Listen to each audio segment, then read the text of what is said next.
বুদ্ধ পূর্ণিমা উপলক্ষে মন্দিরে পুজো দিলেন ভক্তরা। বৃহস্পতিবার সকাল থেকেই বুদ্ধ মন্দিরে ভিড় জমিয়েছিলেন দূর দূরান্ত থেকে আগত বহু মানুষ। মন্দিরে পুজো দিতে বৌদ্ধ ভিক্ষুক এসেছিলেন ত্রিপুরা থেকে।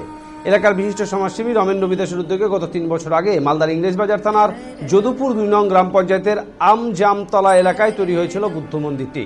এদিন মন্দিরে নিয়ম করে পুজো দেন ভক্তরা। পুজো উপলক্ষে প্রায় ৮,০০০ ভক্তের মধ্যে বিতরণ করা হয় অন্নপ্রসাদ। এদিন বৌদ্ধ ধর্মাবলম্বী ছাড়াও বিভিন্ন সম্প্রদায়ের মানুষ পুজো দেন এই মন্দিরে।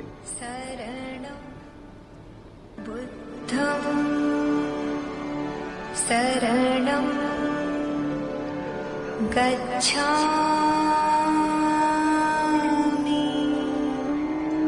বুদ্ধর আশীর্বাদ নিতে এবং বুদ্ধর যে চিন্তাভাবনা, তার যে মঙ্গল কামনা, তার যে শীল, সেগুলোকে মেনে চলার, যেন সৎ কথা বলা, মিথ্যা কথা না বলা, চুরি না করা, পাপ না করা, এই বিষয়ে আমরা উদ্যোগী হয়ে মানুষের কাছে তার যে মানে শীলগুলো পৌঁছে দিতে চাই।